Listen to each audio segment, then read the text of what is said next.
Everyone, I hope आप सब अच्छे होंगे। एंड इस वीडियो में हम बात करेंगे आईबीपीएस क्लर्क प्री एग्जाम को लेकर कि उसकी प्रिपरेशन कैसे करें। आईपीएस क्लर्क का नोटिफिकेशन आ चुका है एंड आई होप आप सबने अब तक तो देख ही लिया होगा। एंड जो उसका प्री का पेपर है वो नवंबर लास्ट या दिसंबर स्टार्टिंग में होगा। सो हमारे पास अब लिमिटेड टाइम है, तो हम इसका कैसे मैक्सिमम यूज करें कि हम अपना पेपर क्लियर कर सके। प्लस मैंने कैसे प्रिपरेशन की थी लास्ट टाइम में नोटिफिकेशन आने के बाद, और मैंने क्या क्या चीजें करी थी कि मेरा आईबीपीएस क्लर्क का प्री क्लियर हो पाया था। और जो मेरा स्कोर था वो था 87.50 आउट ऑफ 100। एंड बाकी मैं अपना स्कोर कार्ड भी वीडियो के एंड में लगा दूंगी। बाकी सब्जेक्ट वाइज मेरी पर्टिकुलर कैसे प्रिपरेशन स्ट्रेटेजी थी एंड क्या क्या मैंने प्रैक्टिस की एंड एग्जाम में कैसे किया, मैं पूरा इस वीडियो में डिटेल में बताऊंगी। एंड उससे पहले मैं सब्जेक्ट वाइज बताने से पहले एक चीज जो मैं आपको बताना चाहती हूँ कि अगर आप आईबीपीएस क्लर्क प्री एग्जाम का प्रिपरेशन कर रहे हैं, सो हम लोग मेनली फोकस करते हैं हमारी प्रिपरेशन स्ट्रेटेजी पर, हर चीज पर। बट मैं एक चीज जो आपको उससे पहले एडवाइस करना चाहूंगी कि हम लोग हर बार देखते हैं कितनी वैकेंसी आई है और कट ऑफ कैसी रही थी पिछली बार की, कम आई है या ज्यादा आई है। सो मेरा एक पर्सनल सजेशन रहेगा आप सबके लिए जो भी आईपीएस क्लर्क प्री को टारगेट कर रहे हैं कि आप जो भी वैकेंसी है या क्या उसकी कट ऑफ रही है उसको थोड़ी देर के लिए हटा दीजिए। आपने अब तक तो नोटिफिकेशन देख ही लिया होगा एंड मैक्सिमम लोगों ने अभी तक कितना पिछली बार की वैकेंसी से कितनी कम आई है या कट ऑफ देख ली होगी। सो आई थिंक अब आपने देख लिया है, ठीक है, आपने कंपेयर भी कर लिया है। अब उसको थोड़ा सा किनारे रख दीजिए एंड हमको अपना माइंडसेट ऐसा प्रिपेयर करना पड़ेगा कि कितनी भी वैकेंसी आए हमें अपने पेपर पे टारगेट रखना पड़ेगा। अदरवाइज जो हमारा पूरा फोकस है वो प्रिपरेशन के बदले वहां चले जाता है। ऐसा नहीं है कि मैंने ये चीजें नहीं करी है, स्टार्टिंग में मैंने भी ये चीजें करी हैं। देन विद टाइम मेरे को भी चीज रियलाइज हुई कि इसका कोई ये सब चीजें मैटर नहीं करती है। जो चीज मैटर करती है वो प्रिपरेशन, क्योंकि हमारे हाथ में है ही नहीं। क्या अगर हम सोच लेंगे तो उससे क्या हम वैकेंसी बढ़ा देंगे या हम अपनी कट ऑफ कम कर लेंगे? हमारे हाथ में नहीं है। जितनी भी वैकेंसी है जो हमारे हाथ में है वो है कि हम अपनी प्रिपरेशन और कर ले कि हम कट ऑफ से अच्छा स्कोर कर पाए। सो कोई भी फायदा नहीं है। इवन अगर आप कंप्लेन भी करते हैं तो आपकी कंप्लेन कौन सुन रहा है? और कोई भी नहीं सुनता है। तो इससे बेटर है अपना जो एनर्जी है, अपना जो टाइम है उधर लगाने के बजाय आप अपने प्रिपरेशन में लगा दीजिए। एंड क्योंकि माइंडसेट भी जब आप प्रिपेयर कर रहे हैं, अगर आपके माइंड में यही रहेगा कि वैकेंसी कम है या ये चीजें कम है और कट ऑफ ज्यादा जाएगी, मेरा क्लियर नहीं हो पाएगा, तो आपकी प्रिपरेशन में फर्क पड़ता है। सो बाकी आपकी इच्छा है, बट मेरा पर्सनल सजेशन रहेगा, बाकी जो प्रिपेयर कर रहे हैं उनको ये चीज कई लोग को अभी तक रियलाइज भी हो गई होगी एंड जिनको नहीं हुई है तो मैं अभी से मेरा पर्सनल सजेशन है आप ऐसा मत करिए, क्योंकि बहुत फर्क पड़ता है प्रिपरेशन में। बहुत छोटी छोटी चीजें हैं मगर ये छोटी छोटी चीजें इतना ज्यादा एडअप कर देती हैं आपकी प्रिपरेशन में। आप कई बार हम बहुत अच्छे लेवल पे प्रिपेयर भी होते हैं बट हमारा माइंडसेट राइट नहीं होता। प्रिपरेशन के टाइम में कुछ टाइम पहले हमारा माइंडसेट इतना खराब हो जाता है कि हमारा परफॉर्मेंस में फर्क पड़ता है। सो आई होप ये चीज आप माइंड में रखेंगे। अब सीधे बात करते हैं सब्जेक्ट वाइज स्ट्रेटेजी कैसे हम प्रिपेयर करें। सबसे पहले बात कर लेते हैं इंग्लिश की। सो इंग्लिश सेक्शन को आपको कैसे प्रिपेयर करने हैं। लास्ट टाइम इंग्लिश सेक्शन में जो मेरा स्कोर था आउट ऑफ 30 मार्क्स का इंग्लिश का आता है, मेरा था 28.50।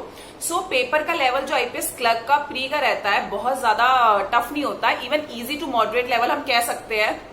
डिपेंड करता है हर चीज पे, शिफ्ट पे भी डिपेंड करता है कई बार, एंड ओवरऑल भी बहुत इजी टू मॉडरेट ही रहता है पेपर। इंग्लिश सेक्शन स्पेशली जब आप मॉक में देखेंगे तो बहुत लोग को मार्क्स कम आते हैं। मेरे भी मॉक्स में बहुत ज्यादा मार्क्स नहीं आते थे, बहुत कम होगा जब मेरे मॉक्स में 25 अबव मार्क्स होंगे, कोई बहुत इजी या मेमोरी बेस्ड पेपर होगा तभी आए होंगे, अदरवाइज नहीं आते थे, उससे कम ही रहते थे। कई बार मेरे 20 से कम भी आए हैं मॉक में मार्क्स, बट स्टिल मेरे पेपर में हमेशा मॉक से ज्यादा मार्क्स आए हैं। जहां पे मेरे मॉक्स में 25 से कम या 20 से कम मार्क्स भी रहे हैं, तो मेरे पेपर में वहां पे 30 में से 28.50 मार्क्स आए हैं। सो आप लगा सकते हैं कि कितना डिफरेंस आ जाता है। तो सिर्फ मॉक के बेस में कई लोग अपने आप को जज कर लेते हैं, ये चीज मत करिए। सो जो पेपर का लेवल रहता है इजी रहता है। आपको क्या करना है इंग्लिश में, अब अगर आपने अभी तक ग्रामर पढ़ी है, किसी ने पहले से पढ़ रखी है अभी तक, सो हाँ एक बार वो रिवाइज कर सकते हैं उन्हें, बट किसी ने नहीं पढ़ी है तो मैं सजेस्ट करूंगी अब ग्रामर पे मत जाइए। आप क्या कर सकते हैं, सबसे पहली चीज जो सबको करनी है, एडिटोरियल रीड करिए। रीडिंग की अपनी हैबिट मत छोड़ना, इवन पेपर से एक दिन पहले भी रीड करना, क्योंकि हम जब हैबिट में रहते हैं तो हमारे लिए पेपर को अप्रोच करना इजी हो जाता है।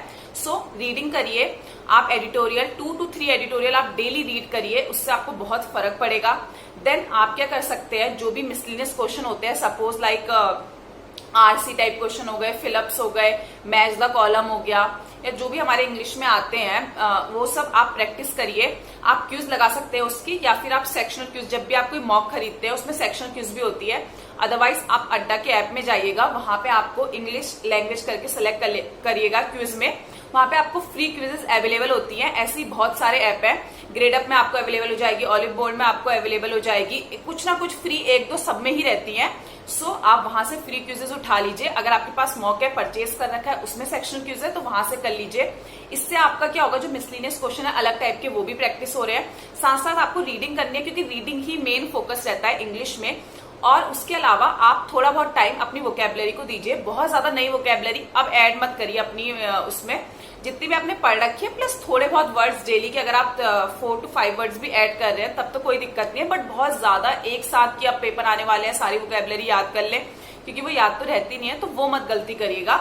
अगर आप इतना करते हैं इनफ रहेगा। आई थिंक अगर आप हाफ आवर टू 45 मिनट्स भी रीडिंग को दे रहे हैं, पर्सन टू पर्सन डिपेंड कर जाता है, कई लोग को रीडिंग में थोड़ा टाइम लगता है, कई लोग को कम लगता है। So half hour to 45 minutes आप वो देख लीजिए। देन उसके बाद आप हाफ आवर अपनी क्विज प्लस जो भी आपकी प्रैक्टिस है अलग से जो आप कर रहे हैं उसको दे दीजिए। And then 20 minutes to 30 minute जितना भी आपको लगता है अपने लिए सही वोकैबुलरी को दे दीजिए। इंग्लिश में अगर आप इतना करते हैं, जितना भी आपके पास टाइम बचा है, इनफ है आपके लिए। बाकी आप मॉक तो देंगे ही, तो उससे अलग आपकी प्रैक्टिस होगी। इतना अराउंड 1.5 to 2 आवर्स इंग्लिश को देना पर डे इनफ है, इतने अच्छे से। लेकिन जो भी आप प्रैक्टिस कर रहे हैं विद फोकस प्रैक्टिस कीजिए और अच्छे से प्रैक्टिस कीजिए। एंड इंग्लिश में आप अगर इस वे से अप्रोच करेंगे आपको सही रहेगा। प्लस पेपर में ध्यान रखिएगा, अगर आपको लगता है, वैसे तो पेपर इजी आता है, आप एक गो में क्लर्क प्री का ठीक रहेगा, आप एक गो में भी कर सकते हैं पेपर इंग्लिश का। बट स्टिल किसी को लगता है आरसी में थोड़ा सा चांसेस रहते हैं कई बार की टाइम टेकिंग हो जाता है। सो पहले जो छोटे छोटे क्वेश्चंस हैं, फिलअप्स, मैच द कॉलम और पैरा जंबल्स, ये सब कर लीजिए। पैरा जंबल्स भी ध्यान दीजिएगा, अगर 1 लाइन वाले आए हैं तब तो आप कर लीजिए, अगर लंबे आए हैं तो एक बार रीड करके देखिए कि लैंग्वेज इजी है या थोड़ा सा टाइम टेकिंग है। अगर टाइम टेकिंग है तो उसको लास्ट में करेगा, क्योंकि पैरा जंबल्स अगर पूरा पैरा वाला आया है और लंबा है, टाइम टेकिंग है, तो थोड़े चांसेस रहते हैं आपकी एक्यूरेसी वहां पे हटे, तो उसको बेटर होगा लास्ट में टाइम दे। तब भी आरसी पहले कर लीजिए, क्योंकि उसमें क्वेश्चंस गलत होने के चांसेस कम रहते हैं। तो इंग्लिश को आप ऐसे अप्रोच कर सकते हैं। अब बात करते हैं हम क्वांट सेक्शन को लेके। क्वांट एक ऐसा सेक्शन है जहां पे जब हम पेपर देंगे अपना, जब हम पेपर में जाएंगे बैठेंगे, तो हमें बहुत माइंड से किस क्वेश्चन को पिक करना है बहुत इंपॉर्टेंट हो जाता है। तो ये भी इंपॉर्टेंट है कि आप प्रैक्टिस के टाइम भी ये चीज ध्यान दीजिए कि आपको कैसे क्वेश्चंस पिक करने हैं और कैसे क्वेश्चंस नहीं पिक करने हैं। आप जब भी, जैसे सपोज आप पेपर में गए हैं और आप जब आप मॉक देंगे, तो मैं उसके लिए भी आपको ये बता रही हूँ, इसलिए मैं पेपर का एग्जांपल दे रही हूँ आपको।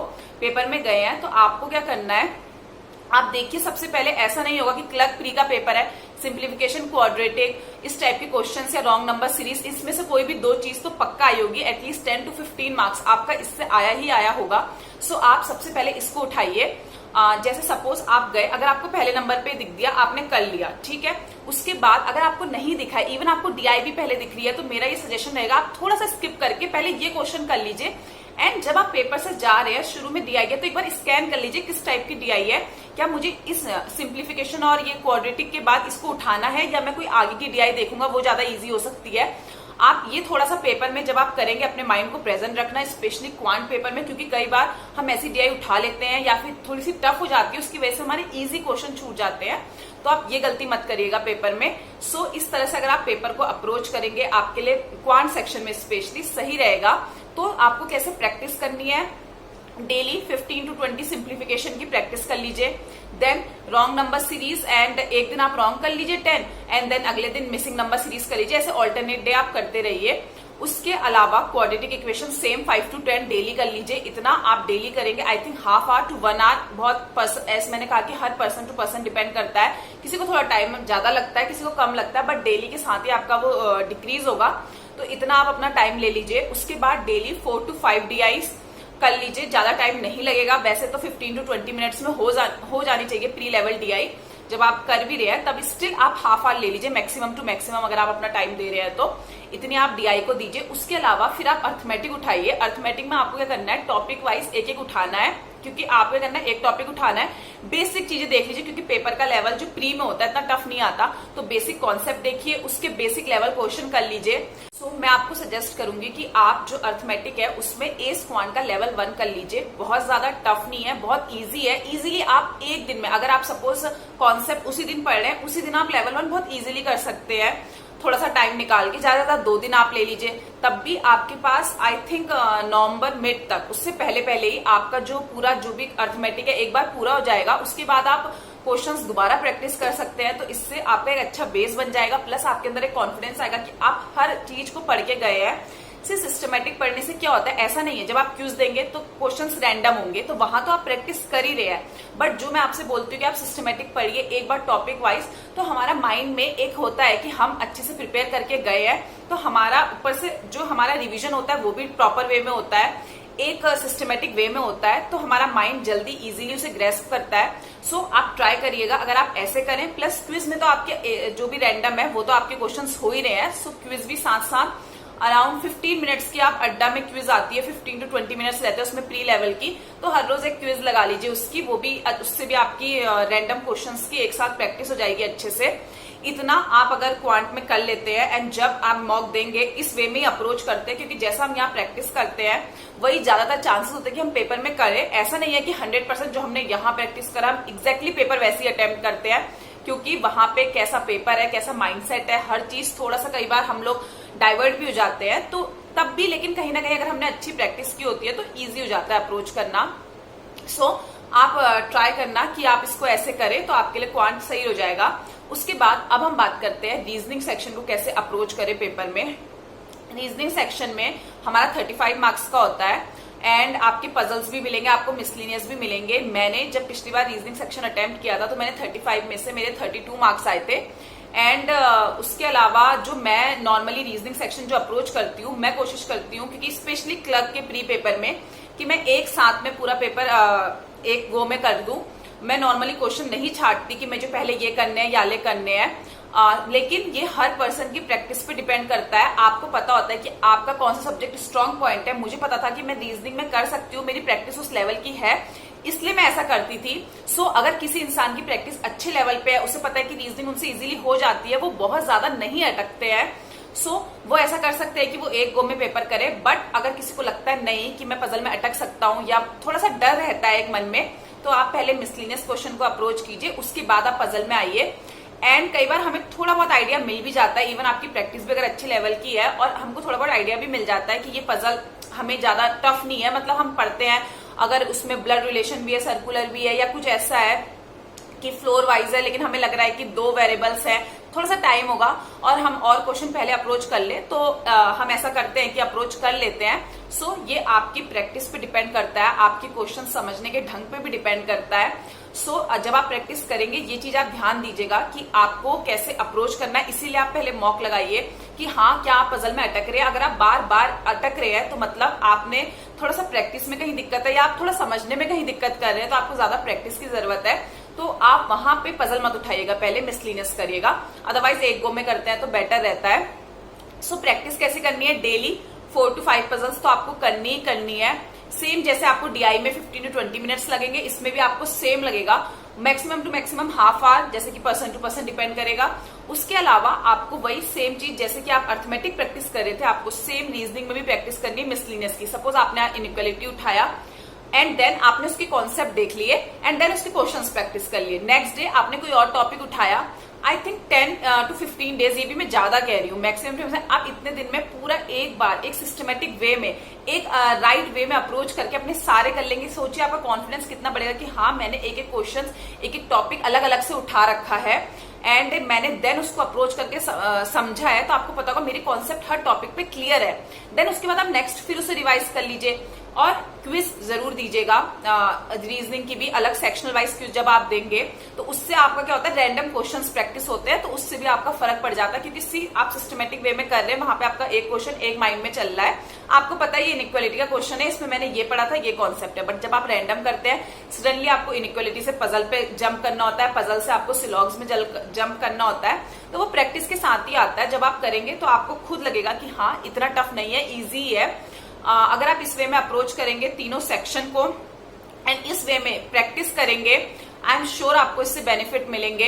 एंड बाकी इसके अलावा आपको क्या करना है, अभी ऑल्टरनेट डे आप मॉक दे सकते हैं, एक दिन छोड़ के एक दिन मॉक दीजिए, अगले दिन उसे एनालाइज कर लीजिए, या फिर उसी दिन भी करते हैं तो नेक्स्ट डे आप और प्रैक्टिस ज्यादा कर लीजिए, अपने कॉन्सेप्ट पे ज्यादा वर्क कर लीजिए।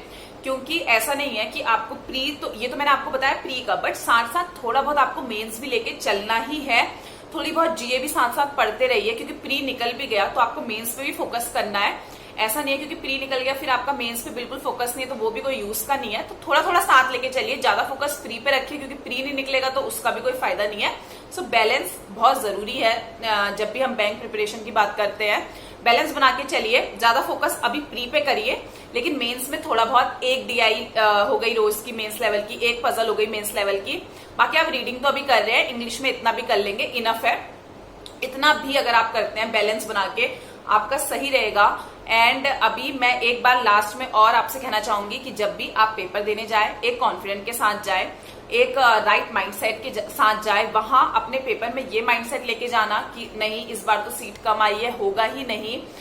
जब मैंने पिछले साल भरा था तब भी सीट्स बहुत कम थी, मेरे स्टेट की जो पिछली बार प्री की कट ऑफ थी वो गई थी 78.50, एंड सीट्स भी बहुत ज्यादा कम थी।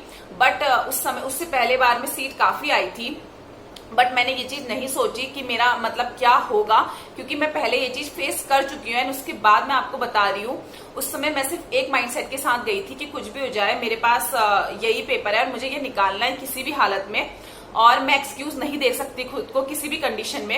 एंड आई होप आप सेम माइंडसेट के साथ जाएं और वहां पे कॉन्फिडेंट होके जाएं, क्योंकि ठीक है जो भी होगा देखा जाएगा, कभी पेपर अच्छा जाता है, कभी खराब जाता है। इवन अगर हम फेल भी होते हैं, कुछ ना कुछ सीखने को ही मिलता है, हमारी कुछ मिस्टेक्स होती है तो उसमें हमें कुछ जरूर सीखना होगा, तभी शायद हम उसमें फेल हुए हैं।